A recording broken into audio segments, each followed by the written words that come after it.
दिलीप भाई, आज हम आपसे जानेंगे इंडिया के एजुकेशन सिस्टम के बारे में डिटेल के साथ।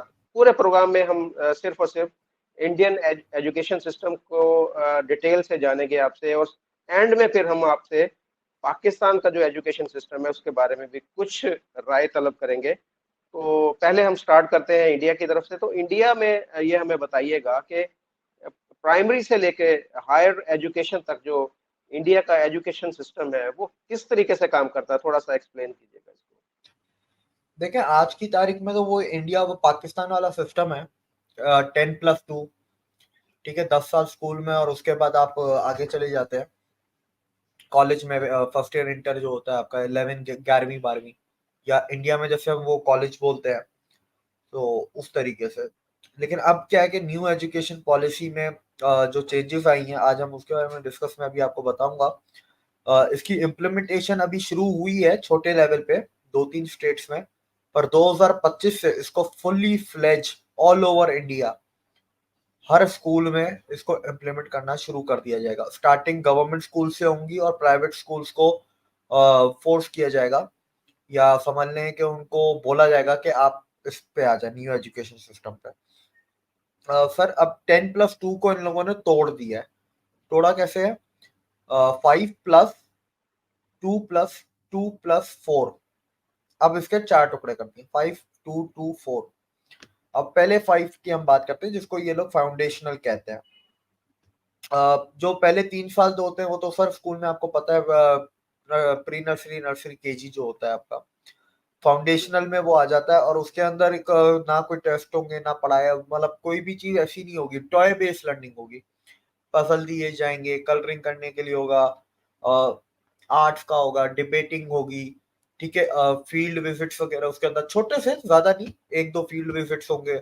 वीआर से भी पढ़ाया जाएगा, टेक्नोलॉजी को इनकॉर्पोरेट किया जाएगा, वीआर से दिखाई जाएंगी चीजें और पढ़ाई जाएंगी, समझाई जाएंगी। मतलब सारा वो जो होता है ना, टीचिंग का और लर्निंग का एक्सपीरियंस चेंज कर देंगे। उसके बाद फिर आता है जो 5 साल में जो आखिरी के 2 साल है, क्लास 1 और 2। सर, 1 और 2 में कोई भी टेस्ट नहीं होंगे, वर्बल टेस्ट होंगे, एक्यूमेन वगैरह, रिपोर्ट्स वगैरह बनेंगी, पर कोई भी रिटन टेस्ट वगैरह ऐसा नहीं होगा। और ऐसा नहीं है कि वो अच्छा, वर्बल टेस्ट में भी ऐसा नहीं है कि पास नहीं किया तो आगे नहीं जाओगे, आगे आप जरूर जाओगे, लेकिन वो आपकी एक रिपोर्ट बनती है, एनाउंस करके वो पूरी रिपोर्ट बनाएंगे। और सही प्री, और उसमें क्या है कि क्लास 1 और 2 में science, Hindi, mathematics, computer, English और हिस्ट्री, ये क्लास 1 से शुरू कर दी जाएगी, है। 1 से। अच्छा, अब इसके बाद हम आते हैं अगले स्टेज पे, जो कि है स्टेज 2, जिसको 2 साल का है, 3 से जो 5 तक है, दिलीप भाई, इसके प्रेपरेटरी। साथ साथ बच्चों की एज को भी साथ में बताते जाइएगा कि कितने साल के बच्चे जो है वो सर, एडमिशन अभी लेके एज का प्री नर्सरी में, नर्सरी में जी।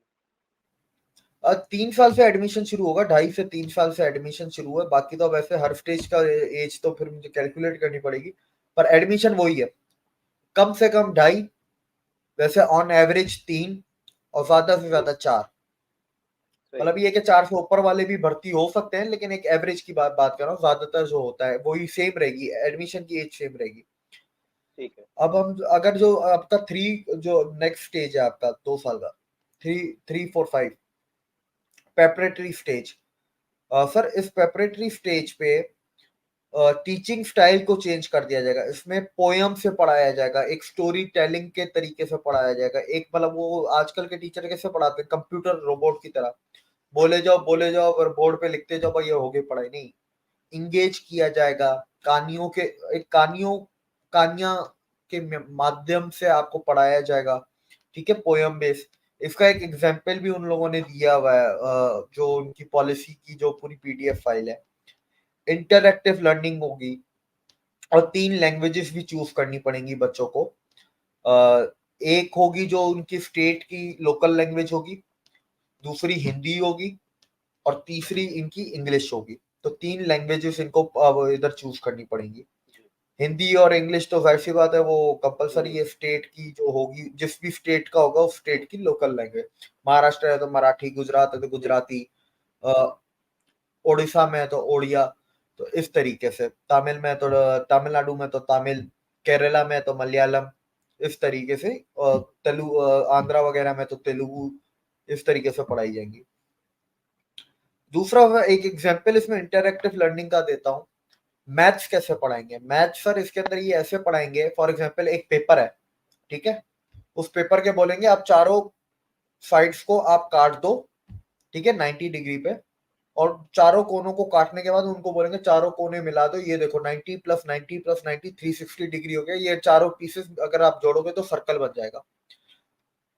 आपको इंटरैक्टिव लर्निंग से पढ़ाएंगे, आर्ट एंड क्राफ्ट को इस्तेमाल किया जाएगा। ये एक मैंने एग्जांपल दी है जो उनके प्रोस्पेक्टस में भी है अवेलेबल, ठीक है। सही। इस तरीके से पढ़ाया जाएगा कि बच्चे का इंटरेस्ट मजीद डेवलप हो इसके अंदर। और अब आएगा 6 to 8 जो अगला स्टेज है इनका, ठीक है, जिसको हम मिडिल कहेंगे। इधर इनकी कोडिंग भी आ जाएगी और वोकेशनल कोर्सेज पढ़ाए जाएंगे। वो जो ऊपर के सब्जेक्ट्स हैं, science, Hindi, mathematics, computer, English, history, एक इनकी लोकल लैंग्वेज होगी। इसके अलावा वोकेशनल कोर्सेज शुरू हो जाएंगे, फिजिक्स हो गया, सोशल साइंसेस हो गया, ह्यूमैनिटीज हो गए, और इंटर्नशिप कंपलसरी कर दी है। इंटर्नशिप किस तरीके से? हम्म। रियल लाइफ एक्सपीरियंस चाहिए। फॉर एग्जांपल वोकेशनल कोर्सेज में उसने कोडिंग चूज की है तो कहीं ना कहीं आईटी कंपनी में जाएगा, या फॉर एग्जांपल उसने वोकेशनल कोर्सेज में हॉस्पिटैलिटी चूज की है, वो किसी होटल में जाके काम करेगा, हम्म। और वो स्कूल वालों की निगरानी में, स्कूल वाले ही सब उसको अरेंज करके देंगे, इंटर्नशिप वगैरह हर चीज। ये 8 लेकिन क्लास ये के स्टूडेंट की बात कंपल्सरी कर रहे हैं आप? 6 से 8, 8 क्लास सिक्स के सेवन स्टूडेंट? एट जी 6 7 8। अच्छा। तो वाडे का काम है तो वाडे वाडे वाले के साथ बैठ के कारपेंटर सीख रहा है। ऐसी अगर आर्टिस्ट है, पेंटिंग का वोकेशनल कोर्स है, तो कोई एक प्रोफेशनल जो पेंटर होगा उसके साथ काम किया जाएगा। आर्ट लाइब्रेरीज में उनको इंटर्नशिप करनी पड़ेगी। इस तरीके से पूरा, मतलब अगर कोई म्यूजिशियन है तो म्यूजिशियन के साथ करना पड़ेगा। कंपलसरी स्किल बेस्ड सब्जेक्ट्स ये इनका होगा। अच्छा, अब हम आगे आ जाते हैं। आखिरी जो होता है 9 10 11 12 सेकेंडरी, 4 साल। अभी क्या होता है, आप 9वीं के पेपर होते हैं, 10th का इंपॉर्टेंट होता है, फिर 11वीं के होते हैं, 12वीं का इंपॉर्टेंट होता है। अब इंडिया में क्या किया है, ये 4 साल यूनिवर्सिटी की तरह कर दिए, 6 महीने 6 महीने 6 महीने 6 महीने सेमेस्टर कर दिए। सेमेस्टर वाइज अब ये चलेगा जैसे यूनिवर्सिटी में होता है। जी। 6 महीने आपको सब्जेक्ट्स पढ़ने हैं, उसमें आप पास हो गए तो आप अगले सेमेस्टर में जाओगे। वो बर्डन कम कर दिया 12 12 महीने वाला, पहली चीज। दूसरी चीज, जरूरी नहीं है इसके अंदर, फॉर एग्जाम्पल अगर आप सारे सब्जेक्ट्स आपने दिए, उसके अंदर आप वोकेशनल कोर्सेज में आप उम्दा हो, 100% आ गए, पर आपने एक कंपलसरी सब्जेक्ट 2 3 मार्क से फेल कर दिया, तो भी आपको पास कर दिया जाएगा।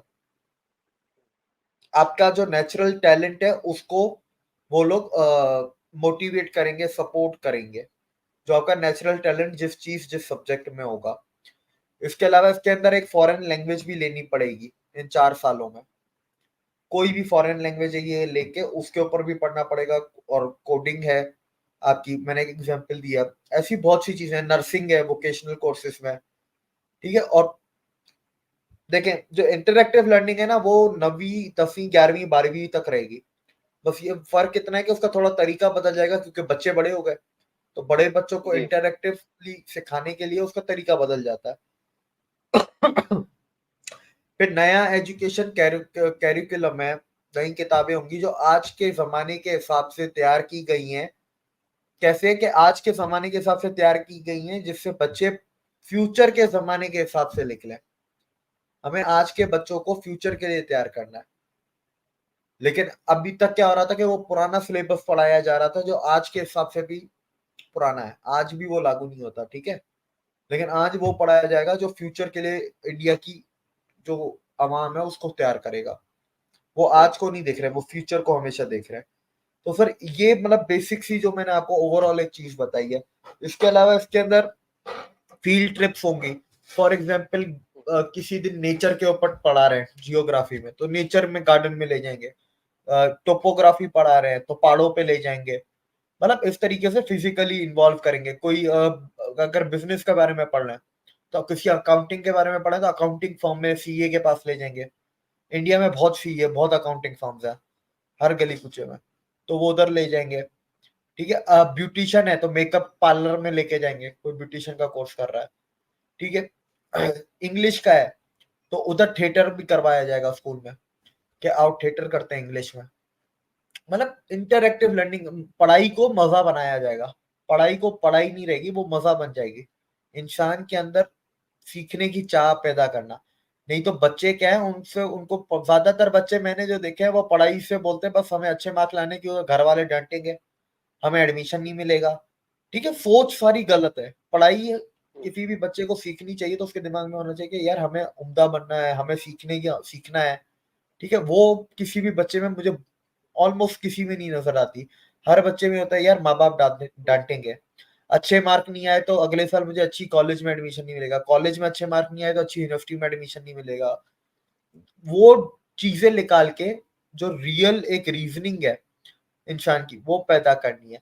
दूसरा, डिबेट करवाए जाएंगे इसके अंदर।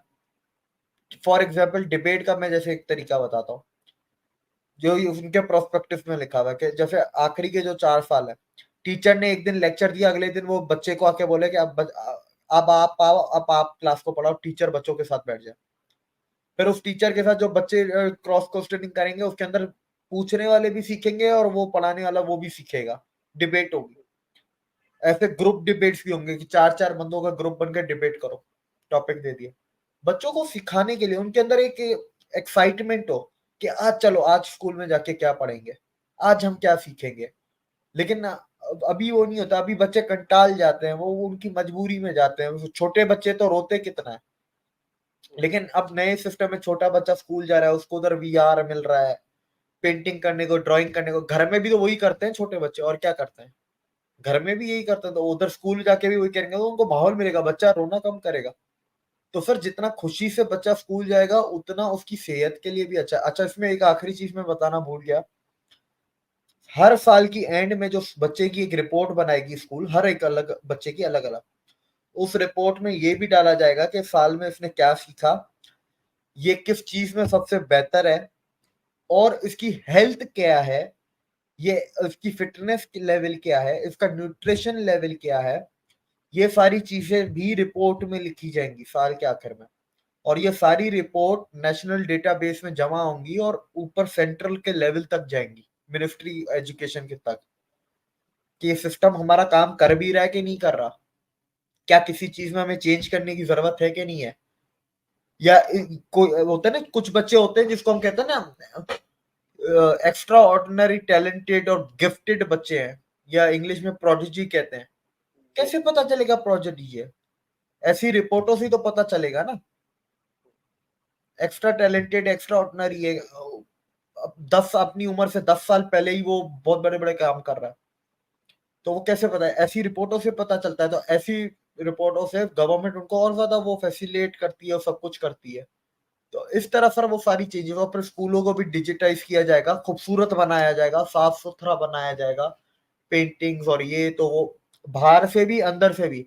आपने कभी देखा पाकिस्तान में या इंडिया में भी, आप देख लें दोनों जगहों पे, प्राइमरी स्कूल जो छोटे बच्चों के होते हैं, प्री नर्सरी से सेकंड या थर्ड ग्रेड तक, अंदर से बड़े खूबसूरत होंगे, बाहर से घटिया खंडर जैसे होते हैं, या घर जैसे होंगे। ठीक है, ऐसे ही। उन्होंने क्या किया, प्राइमरी स्कूल को बाहर से भी खूबसूरत बना। बच्चा तो गाड़ी से उतर के पहले या बस से उतर के तो पहले तो बाहर देखेगा ना, ऐसे ही। तो ये चीज आपने भी उन्होंने बिल्कुल डाली है। सारी चीजें आपकी, मैं बात को यहाँ पर बताऊं कि हमारे साथ ही बिल्कुल ना, ये हमारी गली जहाँ पर खत्म होती है साथ ही यूनिवर्सिटी है, इंजीनियरिंग यूनिवर्सिटी।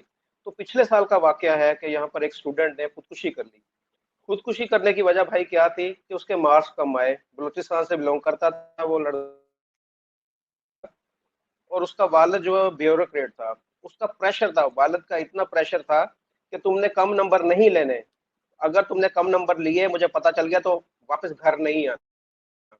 तो जब उसे पता चला कि मेरे नंबर मार्क्स कम आए हैं, तो वो उस बच्चे ने खुदकुशी कर ली।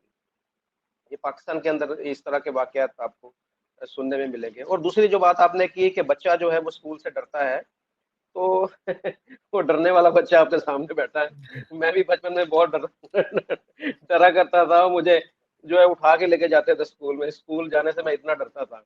तो ये मिसालें तो पाकिस्तान में आम है, यहाँ पर आपको ये सारी चीजें मिल जाती है। तो फ्रेंडली माहौल नहीं है पाकिस्तान में।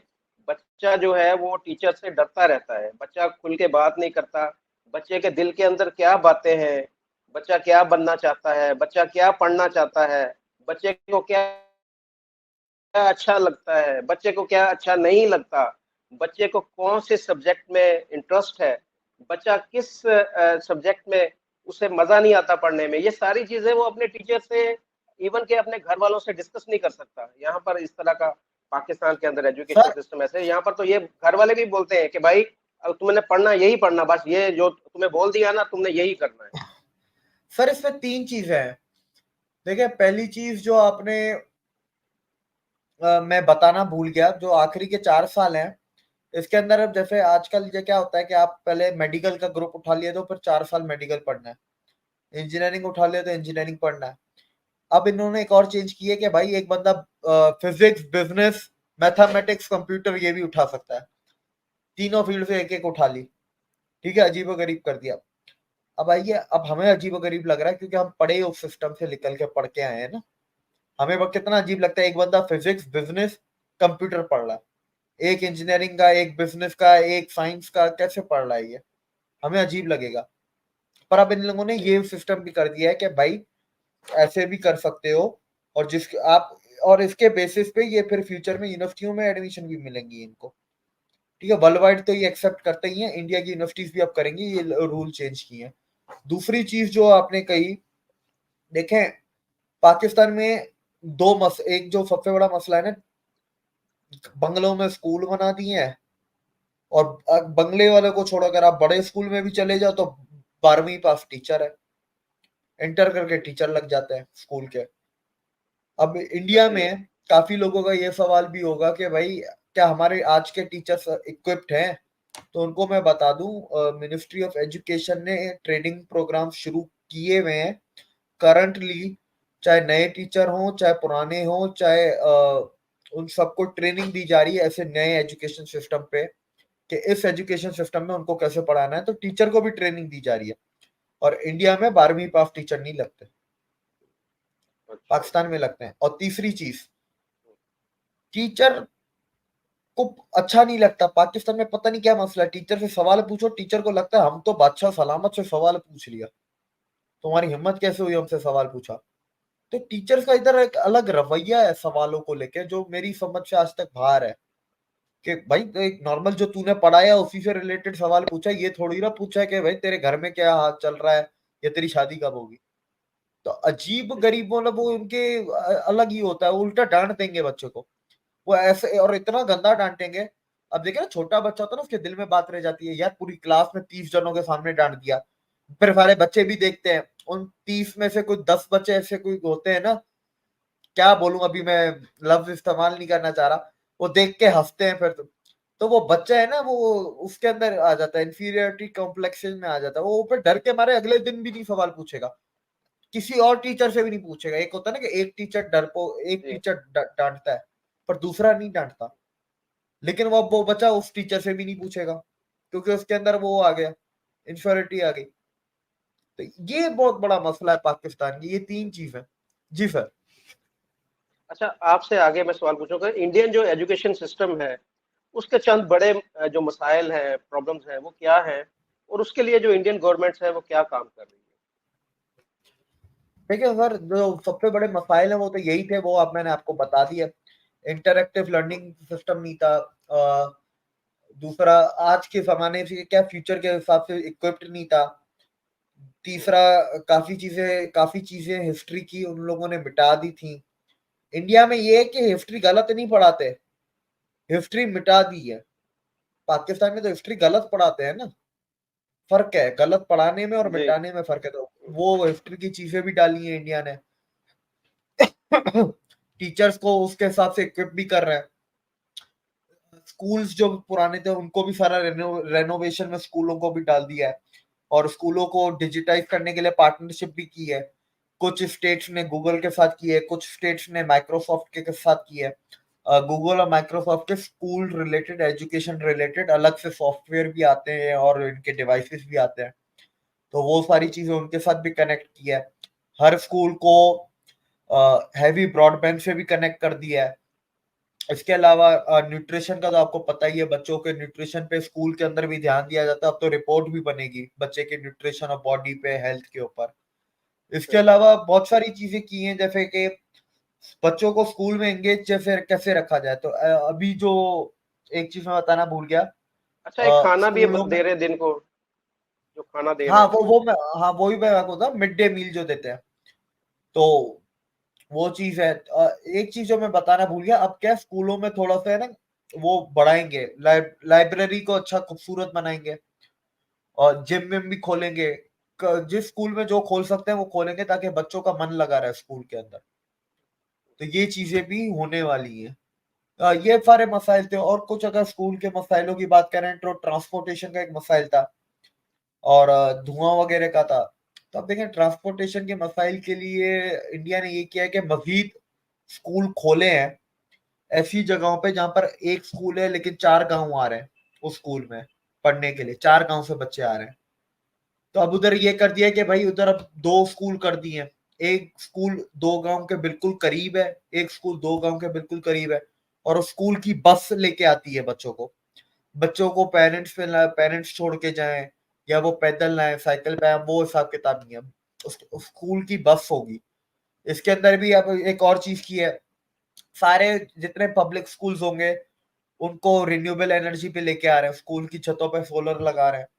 और जो यूनिवर्सिटीज में बसें इस्तेमाल होंगी, स्कूलों में सॉरी, जो बसें इस्तेमाल होंगी, या इलेक्ट्रिक होंगी या वो हाइड्रोजन पे होंगी।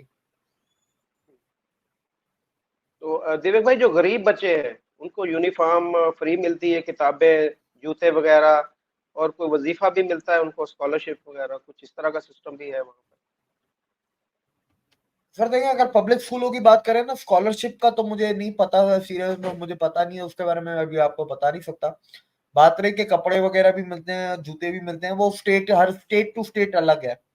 और ऐसा नहीं है कि हर स्कूल में मिलते हो। जैसे अगर फॉर एग्जाम्पल मध्य प्रदेश है, मध्य प्रदेश में लड़कियों को तो हर चीज फ्री में मिलती है, ठीक है, पब्लिक स्कूल्स में। और शहरों में आपको लड़कों से फिर भी पैसे लिए जाते हैं, लेकिन गांव देहात में जाएंगे तो उधर लड़कों से तो बिल्कुल पैसे नहीं लिए जाते। पे। अच्छा, एक खबर मैंने सुनी थी मैं कि वो लड़कियों को सामान की स्कूटी बात, स्कूटी भी दी जाती है।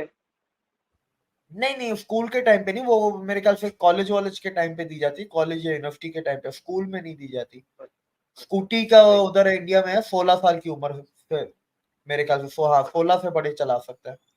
तो वो फिर कॉलेज का और यूनिवर्सिटी लेवल पे आ जाता है। सही।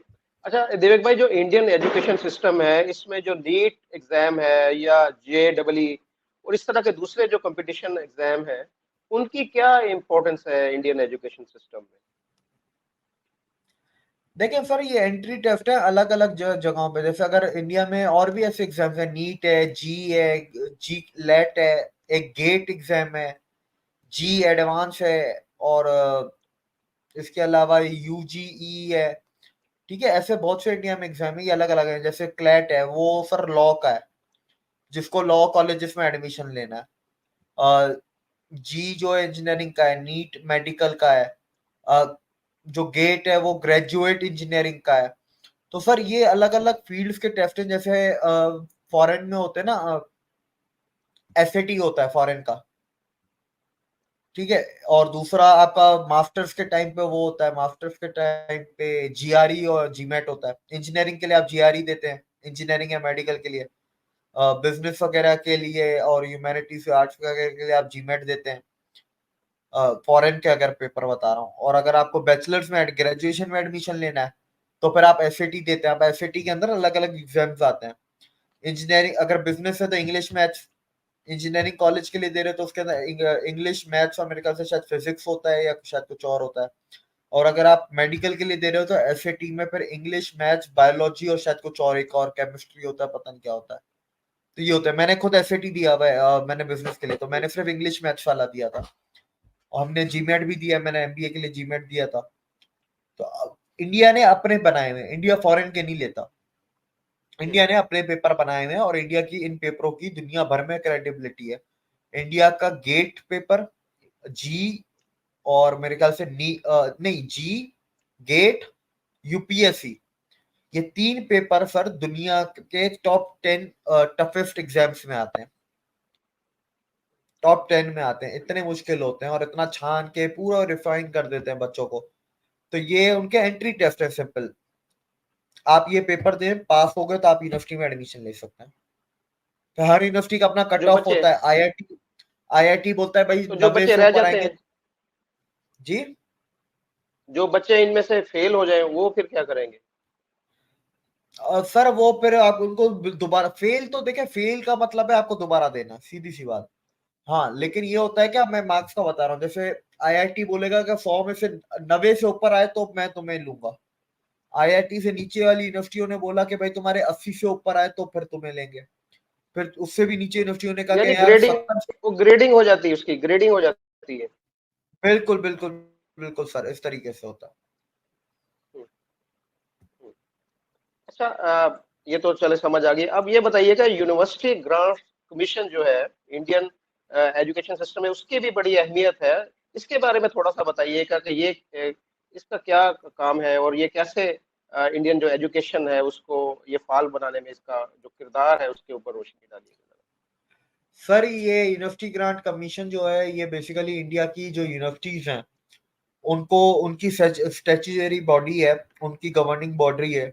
यूनिवर्सिटीज को जो होती है ना, रजिस्ट्रेशन, लाइसेंसिंग, यूनिवर्सिटीज के ऊपर निगरानी, सुपरविजन रखना, वो सब ये करते हैं। यूनिवर्सिटीज से रिलेटेड लॉज वगैरह जो होते हैं, या जो यूनिवर्सिटीज के ऊपर चेक रखना होता है, चेक एंड बैलेंस रखना होता है, वो ये करती है बॉडी।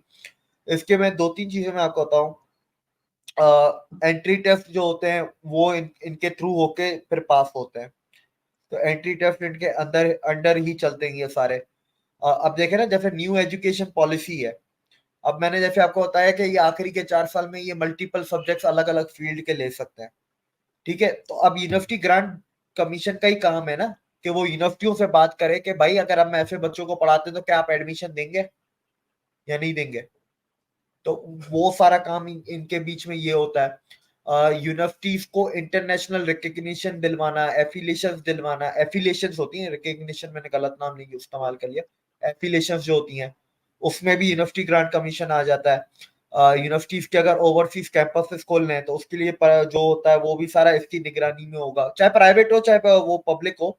एक होता है ना, जैसे पाकिस्तान में एचएससी है, तो पाकिस्तान में यूनिवर्सिटी में क्या पढ़ाया जाएगा, कैसे पढ़ाया जाएगा, एंट्री टेस्ट क्या होगा, वो सारा एचएससी डिसाइड करता है। जी। यूनिवर्सिटी के अंदर क्या क्या होगा वो सब एचएससी डिसाइड करेगा। तो इंडिया में ये है। तो और दूसरा, ये पीएचडी के ऊपर जो पोस्ट डॉक्टरल थीसिस वगैरह होती हैं उनके ऊपर ये लोग स्कॉलरशिप्स भी देते हैं। तो इसका करीब 4,200 करोड़ सालाना बजट है, और करीब 800 करोड़ की, लास्ट ईयर इन्होंने 800 करोड़ की स्कॉलरशिप दी है पीएचडी स्टूडेंट्स को, स्कॉलर्स को। तो इनका काम बहुत इंपॉर्टेंट है क्योंकि ये हायर एजुकेशन को शेप करते हैं। दे डिसाइड के यूनिवर्सिटीज इंडिया की कैसी चलेंगी, हायर एजुकेशन सिस्टम कैसा चलेगा, क्योंकि वो एक फाइनल स्टेप होता है ना। हायर एजुकेशन से निकलने के बाद आप नौकरी में जाते हो, तो वहां से ही आप, वो आपकी फाइनल खेप है। तो डिसाइड करती है। जैसे कि for example her medical university में साथ में उनका कोई ना कोई हॉस्पिटल या कुछ होना चाहिए जहां जी। पर स्टूडेंट्स प्रैक्टिस करें जो कि पाकिस्तान में नहीं जी। होता। हर इंजीनियरिंग यूनिवर्सिटी में वर्कशॉप्स होनी चाहिए, लेबोरेटरीज होनी चाहिए, उनसे रिलेटेड जो भी उधर वो फील्ड्स या डिपार्टमेंट पढ़ा रहे हैं उन डिपार्टमेंट से रिलेटेड लेबोरेटरीज और वर्कशॉप्स होनी चाहिए। इंजीनियरिंग यूनिवर्सिटी में सर एक किस्म की नहीं होती, बहुत किस्म की होती है। जैसे आईआईटी खड़गपुर है, आईआईटी खड़गपुर में 36 तो लेबोरेटरी हैं अलग अलग किस्म की, और 4 वर्कशॉप है, वर्कशॉप भी अलग अलग किस्म के, क्योंकि वो अलग अलग फील्ड के, कोई मैकेनिकल का है, कोई सिविल का है, कोई इलेक्ट्रिकल का है, कोई आईटी का है, कोई किसका है, कोई किसका है, इस तरीके से। तो ये सारा भी यही डिसाइड करेंगे, और निगरानी भी रखना। फॉर एग्जाम्पल कुछ जैसे अभी मैं एग्जाम्पल दूं, लास्ट ईयर 34 मेडिकल कॉलेजेस जो नकली चल रहे थे बगैर लाइसेंस के, उनको बंद करवाने में वो इनका काम था, इनके ऊपर था। किसी यूनिवर्सिटी में कोई मसले हो जाते हैं, फॉर एग्जाम्पल पेपर डिले हो जाते हैं, या वो प्राइवेट यूनिवर्सिटी है तो प्राइवेट यूनिवर्सिटी वहां पर कोई बदमाशी करती है बच्चों के साथ, या फीसें हद से ज्यादा, 1 साल में हद से ज्यादा बढ़ा देती है जो पाकिस्तान में होता है, तो वो सारी निगरानी भी वो ये रखेगी बॉडी। यूनिवर्सिटी के सर A to Z निगरानी ये बॉडी रखती है। अच्छा देवक भाई, मैं आपसे जानूंगा कि अगर हम यूरोपियन ममालिक की बात करें तो वहाँ पर लिटरेसी रेट जो है बहुत हाई है। आपने इतने सारी वर्किंग बता दी, इंडिया में बहुत ज्यादा एजुकेशन के ऊपर काम हो रहा है, लेकिन अभी भी जो इंडिया का लिटरेसी रेट है वो यूरोप के मुकाबले में कम है। उसकी क्या वजह है कि ये कब बेहतर होगा? यानी कि अभी भी मेरे ख्याल 80-85 के करीब है लिटरेसी रेट इंडिया का। ये कब अचीवमेंट होगी कि इंडिया भी बोलेगा कि हमारा एक भी जो शहरी है वो इलिटरेट नहीं है? सर ये दुनिया में कभी भी नहीं हो सकता। ये मैं आपको बात बता दूं, 99%, 99 तक कोई भी मुल्क 99 तक पहुंचता है, वो 1% आखिरी का हमेशा रह जाएगा। और यूरोप का भी सर कोई मेरे ख्याल से 91 के 92% है। और 81 जो इंडिया का है वो आखिरी सेंसस का है। अभी इंडिया में सेंसस होने वाले हैं 2026 25 में होंगे, मेरे ख्याल से 25 में सेंसस है, if I am not wrong. 25 में सेंसस है। और आप देखिएगा, आपको बहुत बड़ा फर्क नजर आएगा, आप सरप्राइज हो जाएंगे। और फर्क देखिए, पाकिस्तान और इंडिया का फर्क ये है कि पाकिस्तान में जो अपना नाम लिख सकता है ना, अगर मेरा नाम मुजफ्फर है, मैं अपना नाम अगर लिख सकता हूँ मुजफ्फर, तो मुझे पाकिस्तान में काउंट होगा कि ये पढ़ा लिखा है। इसको आगे बिल्कुल कुछ आता है नहीं आता है, ये कुछ पढ़ना जानता है नहीं जानता। बिल्कुल। लेकिन इंडिया के अंदर तो मेरे ख्याल में इसके लिए उन्होंने कोई रखा है कि ये अगर मैट्रिक पास होगा तो तभी मेरे ख्याल उसको लिटरेट गिना जाएगा, शायद। नहीं, उसके अंदर नहीं है? वो होता है, वो ओवरऑल वो मेरे को मुझे भी नहीं पता, लेकिन हाँ इतनी अंधी पाकिस्तान वाली अंधी नहीं चलती इंडिया में, उनके भी कुछ है, कोई रिक्वायरमेंट्स हैं। एग्जैक्टली मैं आपको फिर निकाल के आपको हम्म, भेजूंगा तो आप देख लीजिएगा। लेकिन इतनी अंधी नहीं चलती है, ऐसा मैं बिल्कुल भी नहीं है। जी हाँ लेकिन एक चीज इसमें एक और हम्म, बता दूं, जैसे आपने कहा ना कि हायर एजुकेशन जी की अगर बात करें कि इंडिया में हायर एजुकेशन कब 90% लोग लिटरेट तो है, पर 90% हायर एजुकेशन कब लेंगे? ठीक है, 90% में कुल हम्म, सबके सब हायर एजुकेशन तो नहीं ले रहे ना। उसकी एक जो, देखिए हम्म, इसमें दो चीजें हैं। पहली चीज, लोगों वो प्रमोट किया जाएगा, लोगों को अहमियत बताई जा रही है और सब हो रहा है, वो तो वो उस पे काम हो रहा है। दूसरी जो चीज है जिसमें टाइम लगेगा हम्म। और लग रहा है, वो ये कि इंडिया में सर पिछले 75 साल में आबादी तो इतनी बड़ी कि जिसकी कोई हद नहीं है, लेकिन उतने एजुकेशन सिस्टम इंस्टीट्यूट ही नहीं बनाए हायर एजुकेशन के। तो बच्चे क्या मतलब छत पे या पोल पे लटक के थोड़ी ना पढ़ेंगे। यूनिवर्सिटी तो बहुत बनी है इंडिया के, मेरे ख्याल में कई ऐसे शहर हैं कि वहां पर इतनी यूनिवर्सिटी है कि जो पूरे पाकिस्तान में उतनी यूनिवर्सिटीज नहीं है। पर नहीं, देखें आपको ये यही एक मसला है। इंडिया की आबादी आप पहले देखें और फिर उनकी यूनिवर्सिटियां देखें। ठीक है, पहली, दूसरी, तीसरी चीज, यूनिवर्सिटियों को छोटे डिस्ट्रिक्ट्स में छोटी जगहों पे भी लेके जाना पड़ेगा। अब आप सुनते हैं ना कि एक शहर में बहुत यूनिवर्सिटी है, हैदराबाद, बेंगलोर है, बेंगलोर के अंदर पता नहीं 100 से भी ज्यादा यूनिवर्सिटी है। ठीक है, बेंगलोर के अलावा कितने जगहों पे कर्नाटका में, कर्नाटका जो ऊपर का जो बॉर्डर है जो महाराष्ट्र से मिलता है, उधर कितनी यूनिवर्सिटी है, या नीचे जो केरल वगैरह ये साइड का है उधर कितनी यूनिवर्सिटी है।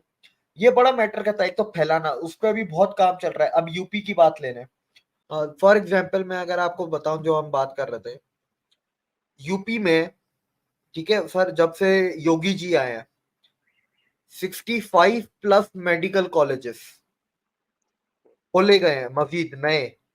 और 1,38,000 गवर्नमेंट स्कूलों को मॉडिफाई किया गया है, रेनोवेट किया गया है, एक्सपेंड किया गया है। ये एक मैं यूपी का नंबर दे रहा हूं आपको, वो भी लास्ट 6 साल का। जी 9 साल का अगर आप मुल्क का उठाएंगे तो आईआईटी का सभी को पता है ना कि आईआईटी ज्यादा खुली। 7 एम थे, आज 23 हैं, इतनी आईआईटियां थी तो आज इतनी है। आप गवर्नमेंट के बाकी इंस्टीट्यूशंस के भी देख लो, NSD, NIT, ITI, IIT, IMI, IIM, इन सब की भी बहुत ज्यादा ब्रांचेस खुली हैं। लेकिन अभी और खोलने की मजीद जरूरत है, क्योंकि आबादी बहुत बड़ी है। इतनी सीटें नहीं है जितने बच्चे इसको, कॉलेज से इतने बच्चे निकल रहे हैं जितनी सीटें नहीं है, उसके आधी भी सीटें नहीं है सर। बहुत कम लोग हैं तो बाहर भी पढ़ने जाते हैं। तो अभी वही है ना कि खोलते जा रहे हैं, खोलते जा रहे हैं। अभी बहुत अंदर, अभी योगी जी का मेरे ख्याल से 15 अगस्त को है कि 16 अगस्त को 13 नए मेडिकल कॉलेज फिर से खोल रही है, और मजीद खोल रहे हैं।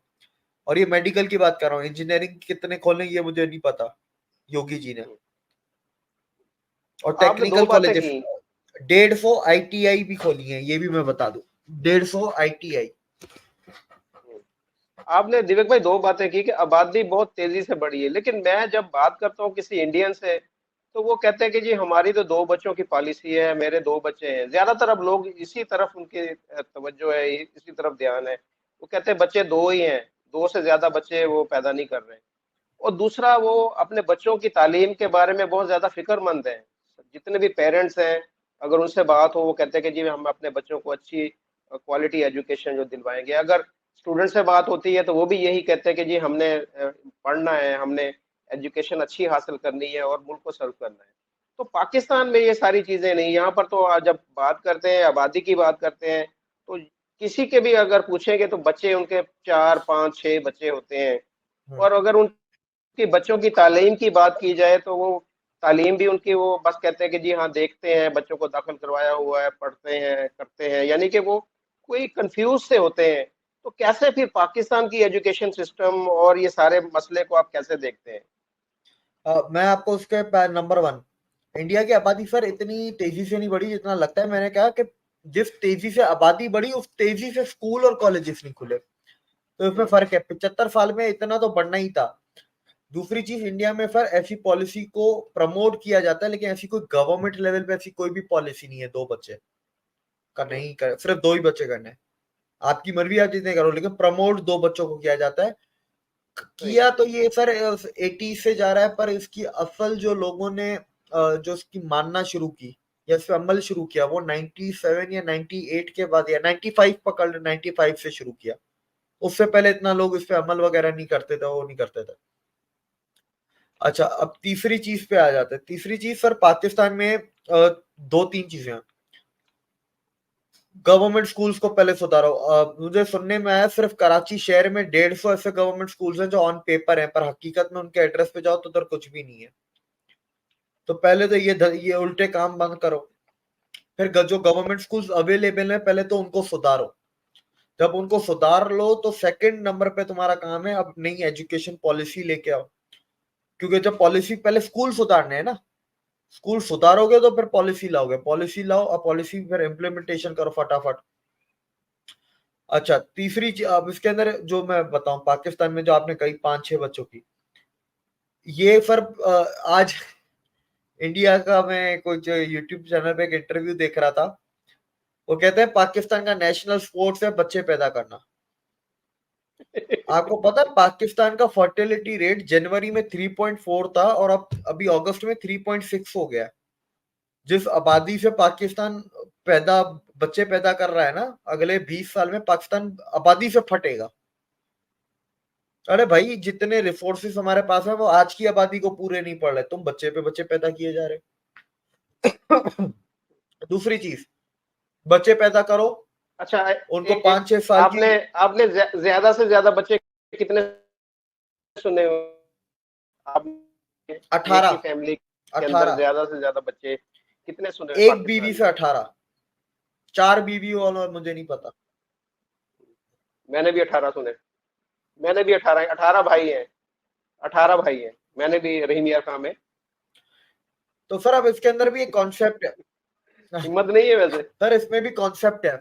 मैं आपको बताता हूँ, फॉर एग्जाम्पल 6 बच्चे हैं, हम्म, वैसे 5 एवरेज है पाकिस्तान में, 5 तो होते ही होते हैं, ये एवरेज है नेशनल जो मैं बता रहा हूँ आपको डेटा के हिसाब से, लेकिन 6 पकड़ते हैं। 6 बच्चे पैदा कर लिए, अब देखते हैं कि 6 में से सबसे अक्लमंद कौन सा है, उसको हम पढ़ाएंगे। फिर बाकी जो 5 है उनको डाल देंगे मदरसे में, और उनको मदरसे में 10 या 12 साल की उम्र तक वो होते हैं, वहां से वो निकलते हैं। फिर उनको दिहाड़ियों पे कामों पे लगा दो, पर बंदा 1000 1000 लाएगा दिहाड़ी, 5 बंदे 5000, फिर बाप अलग लाएगा दिहाड़ी, बाप की दिहाड़ी वैसे ही ऐसा ही ज्यादा है। होगी। बिल्कुल ये ऐसा ही है। कॉन्सेप्ट है, ये कॉन्सेप्ट है जो चलता है। अच्छा, देखिए पाकिस्तान में गवर्नमेंट स्कूल की फीसें नहीं है, ना होने के बराबर है, 150 200 रुपए ऐसा ही कुछ है मेरे ख्याल से, ठीक है। जी। लेकिन बात ये ना, स्कूल में जब टीचर ही नहीं है, मैं टीचर ये बातें भी छोड़े, स्कूल भी छोड़े, एड्रेस पे जाओ स्कूल ही नहीं है भाई। हम्म। 150 स्कूल सिर्फ कराची शहर में ऐसे हैं जो ऑन पेपर हैं, लेकिन एड्रेस पे जाए तो है ही नहीं। जी। और कई स्कूल तो ऐसे हैं कि जहाँ पर स्कूल की बिल्डिंग मौजूद है, अंदर स्टाफ कोई नहीं है, भैंसें बंधी हुई हैं। बिल्कुल बिल्कुल बिल्कुल वो बिल्कुल ऐसा ही है, ऐसा ही है। वो उस गांव के वडेरे की भैंस बंधी हुई है तो उस गांव के। जी। अरे सर मैंने सेवन के पास कोई वो स्कूल है, पब्लिक स्कूल में, सेवन में नहीं है, सेवन से पास में करीब में है, ठीक है। तो उस स्कूल में रात को वो स्कूल जो है उस गांव के वडेरे की औताक है। तो हम्म, उधर पार्टियां भी होंगी, उधर शराब भी चलेगी और उधर मुजरे भी होंगे, सब होगा स्कूल वेरी की, गुड। उस जो स्कूल के कंपाउंड के अंदर रात के टाइम पे। तो अब ये तो मैं सर अभी काम से, है पाकिस्तान का। अगर अगर मैं सिंध आया तो मैं फिर आपको लाइव दिखाऊंगा स्कूल। कुछ स्कूल ऐसे हैं वहाँ पर कि जो जहाँ पर स्टाफ आता ही नहीं, बिल्कुल भी स्टाफ नहीं आता, हाँ हाँ जानवर हाँ, बंधे हुए हैं। हाँ जी। तो मैं आपको दिखाऊंगा कि इस तरह के बेशुमार स्कूल हैं सिंध के अंदर, खास तौर पर पंजाब में भी होंगे, लेकिन मुझे बिल्कुल सिंध बिल्कुल। के बारे में तो कंफर्म है कि हाँ हाँ सिंध सर के अंदर सर, इस हाँ तरह के बिल्कुल। स्कूल। सर सिंध में तो इतने स्कूल है, मैं आपको उंगलियों पे बता दूं कि हर शहर में ऐसे बहुत से स्कूल है। लेकिन अब इसमें भी एक और वजह है, इसमें गवर्नमेंट की गलती कैसे है। पहली चीज तो आपने सख्ती नहीं की और कानून नहीं बनाया, वो तो ठीक है। लेकिन अब पाकिस्तान की गवर्नमेंट के काम देखें आप। कराची का टीचर है, उसकी नौकरी लगा दी सखर में। यार अब तुम भी कोई तो अक्ल का काम करो, अगर कराची का रहने वाला है, तो उसको कराची के पब्लिक स्कूल में दो ना नौकरी। तो ये हमारी गवर्नमेंट के भी कुछ दिमाग से बिल्कुल। फारे की चीजें हैं जो इनको समझ में नहीं आती। अच्छा इंडिया में भी कुछ ऐसे इलाके हैं सर जहां पर इतने दूर दराज इलाके हैं, वहां पर टीचर्स को पहुंचाना मुश्किल है। तो क्या किया, डिजिटाइज कर दिया, जो मैंने आपको बताया ना, Google Microsoft high speed broadband जो कनेक्टिविटी दी है। टीचर मुंबई में बैठे हैं, वो पढ़ा इंडिया के कोई दूसरे कोने में, पहाड़ पे कोई स्कूल, उस पहाड़ पे बच्चों को पढ़ा रहे हैं। तो ये चीजें भी इंडिया ने की है। हल देखें दुनिया में हर चीज का, अगर आप निकालना चाहे पाकिस्तान, दुनिया में पाकिस्तान का कोई भी ऐसा नायाब मसला नहीं है। पाकिस्तान के सारे मसले ऐसे हैं जिसका हल पहले से मौजूद है। ईमानदार नीयत, और नीयत कौन सी, जो चले, वो नीयत नहीं जो शुरू करे, चलने वाली नीयत, तो वो चाहिए हमें। तो भाई जो पाकिस्तान के मेन मसाइल हैं जो इस वक्त, जैसे हम महंगाई, बेरोजगारी, लीडरशिप का फुकदान और दीगर मसाइल, इसमें आप एजुकेशन सिस्टम को किस तरह देखते हैं कि इसमें हमारी एजुकेशन का भी फॉल्ट है कि हम सही तरीके से बच्चों को पढ़ा नहीं पाते, उनको ये सही तरीके से उनकी जो है परवरिश, उनकी उनको समझा, इखलाकी तौर पर जो गिरावट का शिकार है पाकिस्तानी। जैसे पूरी दुनिया के अंदर जब भी कोई गलत काम होता है उसके पीछे पाकिस्तानी निकलता है, तो इसमें कुछ एजुकेशन सिस्टम का भी मसला है हमारा। जो पाकिस्तानी लोग जो निकलते हैं, जो पाकिस्तानी होते हैं लेकिन उन्होंने गलत काम किए होते हैं पूरी दुनिया, आप देख लें वो कोई भी एक भी स्कूल नहीं गया हुआ होता, सारे मदरसे के होते हैं। इसके ऊपर भी रिपोर्ट है, United Nations Education Development Programme, जो भी उनका बकवास चलती है, उसकी एक रिपोर्ट बनी हुई है इसके ऊपर। देखा सर, अब इसके अंदर जो दूसरा पॉइंट है ना, वो ये है कि हमें एक चीज समझ नहीं, हमें लोगों से है ना ज्यादा खुशी नहीं होना चाहिए जो कि बाहर से पढ़ के आते हैं। क्यों? बच्चा क्या बनेगा आगे जाके वो उसके बचपन में तय होता है। चाहे कितने भी इलीट के बच्चे हों, वो 12वीं तक तो पाकिस्तान में पढ़ते हैं ना, वो पले पले तो पाकिस्तान की सोसाइटी में होते हैं। अब इस एंटी साइंस सोसाइटी में आप पढ़ते हो, बड़े होते हो, इसी एजुकेशन सिस्टम से बेसिक एजुकेशन लेते हो, उसके बाद आप दुनिया में कहीं पे भी पढ़ के आ जाओ, कोई फर्क नहीं पड़ता, आपकी सोच वैसी की वैसी रहेगी। जो इस सोसाइटी के एक आम आदमी की है वो आपकी रहेगी। आपकी ये कि थोड़ी सी है, थोड़ी सी बड़ी हो जाएगी बस, इससे ज्यादा कुछ भी नहीं होना, कुछ ज्यादा खास फर्क नहीं आएगा। हमें ये चीज ध्यान में रखनी है। अब मैंने आपको फिर वो बलूचिस्तान वाला मैंने किस्सा आपको भेजा, जो टीचर था स्कूल का, उसके साथ क्या हुआ। तो फिर वही बात है ना, एंटी साइंस सोसाइटी हो गई है। हमें कोई एक, अच्छा इसमें एक और चीज आ जाती है, तो क्या पूरा का पूरा हम बाहर से पढ़ा लिखा लेके आए, अंग्रेज लेके आए? अब वो भी गलत है, क्योंकि अंग्रेज को पाकिस्तान का क्या पता। वो आके, अंग्रेज हमेशा नीचे होना चाहिए, वो आके यहाँ हमें ये बताए कि हमारा जैसे कोई एजुकेशन मिनिस्टर है, उसकी एक नीयत है कि हमें अच्छा करना है, पर उसकी इतनी अकल नहीं है, तो वो किसी दुनिया के टॉप अंग्रेज एजुकेशन के एक्सपर्ट और कंसल्टेंट्स को बुलाए, और वो अपने पास बैठ के उनको पैसे दे, उनको बोले बताओ पाकिस्तान के एजुकेशन सिस्टम को कैसे बेहतर किया जाए, बताओ स्कूल में कैसे बेहतरी हो सकती है, बताओ इसके अंदर क्या टेक्नोलॉजी लानी चाहिए।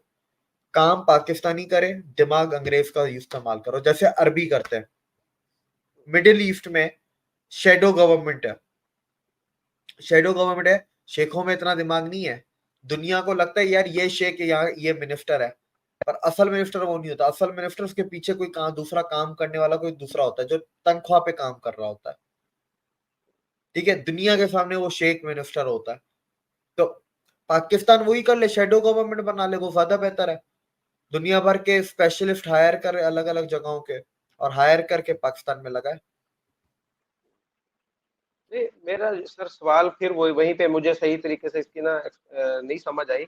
मैं ये पूछना चाह रहा था कि इसकी जिम्मेदारी किसकी है? जो एक बच्चा जिसकी तरबियत अच्छी नहीं हुई, जो बड़ा होके एक अच्छा इंसान नहीं बन पाया, उसकी जिम्मेदारी हमारे वालिदैन के ऊपर है, हमारे एजुकेशन सिस्टम के ऊपर है, हमारे माशरे के ऊपर है? इस पे जरा सिंपल सा बताएं।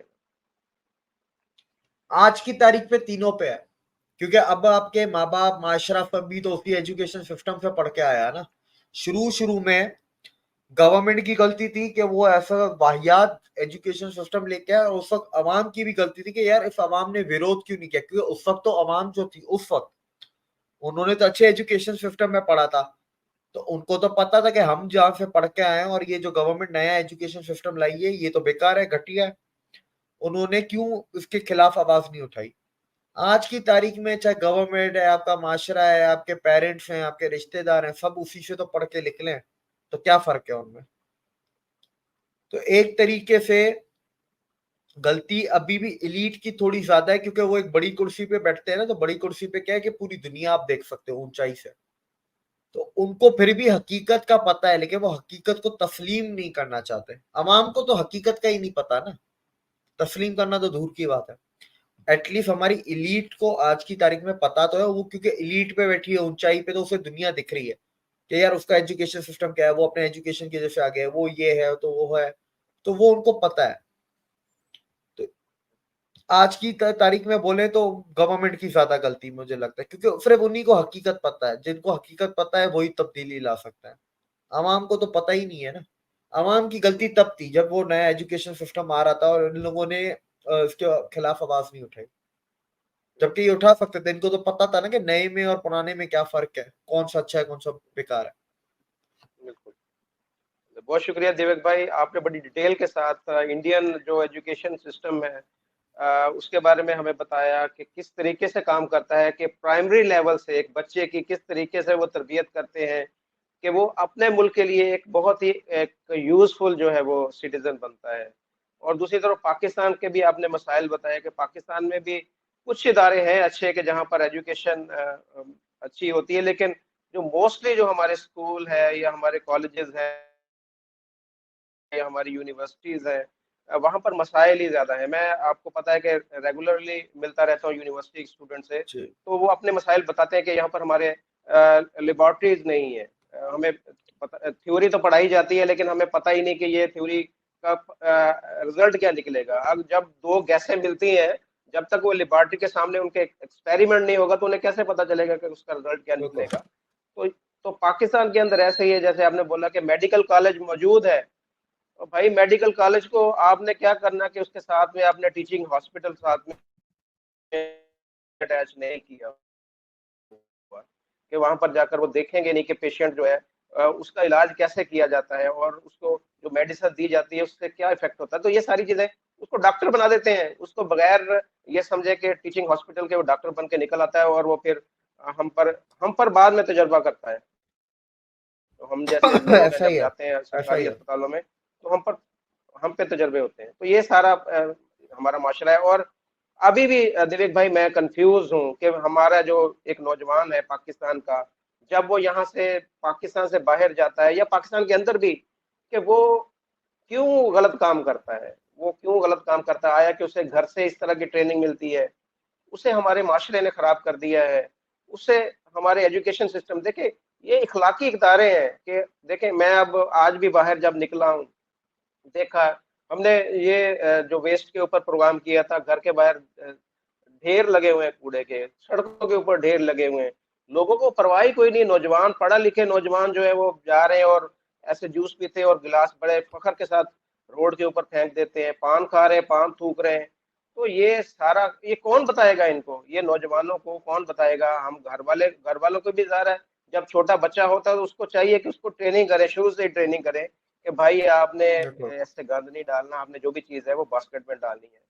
और उसके साथ स्कूल में भी नहीं बताया जाता, माशरे में जब वो बच्चा बाहर निकलता वो देखता सारे ऐसे करे, वो भी ऐसे करता है। तो बहुत ही यहाँ पर एक मैं समझता हूँ मेहनत की जरूरत है, सबकी मेहनत की जरूरत है, वालिदैन को भी अपने बच्चों को ट्रेंड करने की जरूरत है। एजुकेशन जो स्कूल्स हैं, सेंटर्स हैं हमारे, यूनिवर्सिटीज कॉलेजेस हैं, वहाँ पर भी इखलाकी तरबियत की जरूरत है, बच्चों की इखलाकी तरबियत की मैं समझता हूँ सख्त जरूरत है। अगर हमने एक अच्छी नस्ल तैयार करनी है तो आज से ही हमें उसके ऊपर मेहनत करने की जरूरत है। तो आपका बहुत शुक्रिया दिवेक भाई, आपसे हम बहुत कुछ जानते हैं, आपसे बहुत कुछ हमें सीखने को मिलता है। तो अपना ख्याल रखिएगा, अगले टॉपिक में फिर आपके साथ मुलाकात होगी। नमस्कार, थैंक यू। नमस्कार, शुक्रिया, थैंक यू।